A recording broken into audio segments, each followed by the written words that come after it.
ये क्या तुमने सारी बड़ी मछली तो मुझे दे दी? मैं तो आज सारी बड़ी मछली आपको देना चाहता हूँ, क्योंकि ये सब तो मैंने आपसे ही सीखा है ना। क्योंकि मास्टर जी बचपन में खाना खाते समय आप अपनी थाली की सबसे अच्छी मछली मेरी थाली में देते थे, आप नहीं खाते थे। बबलू बड़ा होके जब नौकरी करेगा ना, तब देखना इतने बड़े बड़े साइज की मछली खिलाएगा मुझे। क्या हुआ मास्टर जी, खाना तो खाइए।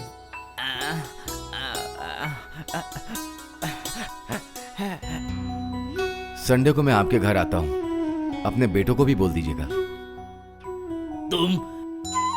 तुम सच में हमारे घर पे आओगे बेटा? आप ही ने कहा मालती के लिए लड़का ढूंढने के लिए, लेकिन जब तक मैं उसे अपनी आंखों से ना देख लूं तो उसके लिए लड़का कैसे ढूंढ सकता हूँ।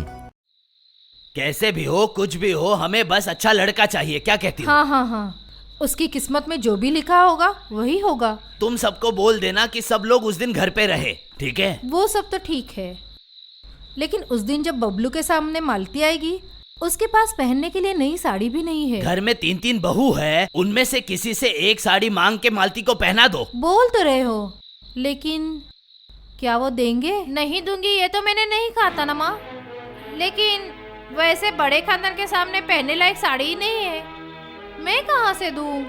आप मजली बहू से पूछो ना, उसके पास बहुत सारी साड़ियाँ हैं। मेरे पास अच्छी साड़ी है कि नहीं, अपने बेटे से पूछ लीजिए। शादी के बाद कितनी साड़ियाँ खरीद के दी है उसने। जो कमाता है सब घर पे ही तो लगा देता है वो। अच्छा होगा आप अपनी छोटी बहू से बात कर, उसने काफी साड़ियाँ छुपा रखी हैं कहीं। हाँ कुछ अच्छी साड़ियाँ हैं मेरे पास, पर मैं खुद ही नहीं पहन रही हूँ। आपका बेटा जब मुझे दार्जिलिंग घुमाने ले जाएगा, वो सब वही पहनूंगी। कोई भी एक साड़ी दे दो, वो एक ही बार पहनेगी। नहीं माँ, साड़ी मैं नहीं दे सकती।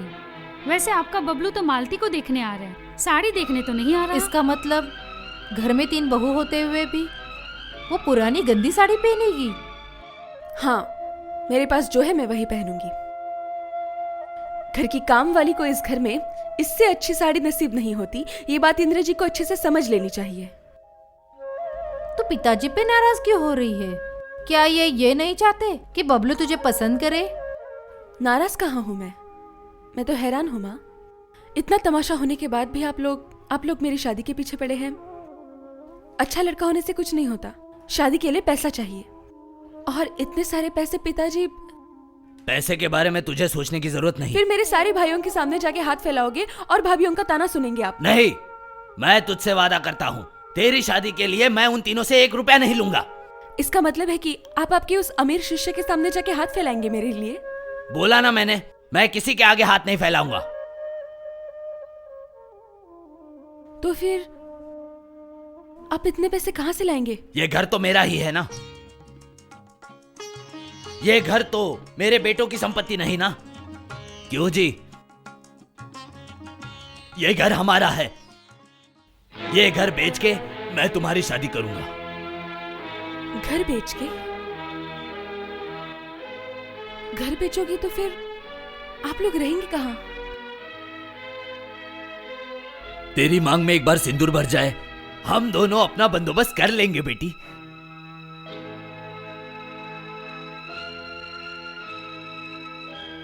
मेरे पास तो पैसे नहीं, लेकिन गांव में विद्यार्थियों की तो कमी नहीं ना, और मैं आज भी बच्चों को पढ़ा सकता हूं बेटी।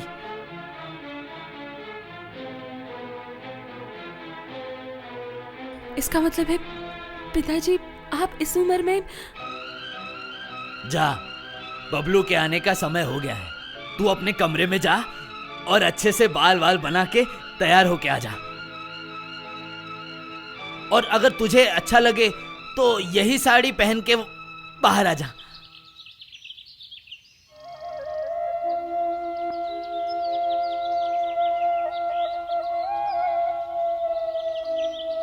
जा बेटी। असल में ऐसा है ना, वो हमें छोड़ के जाना नहीं चाहती।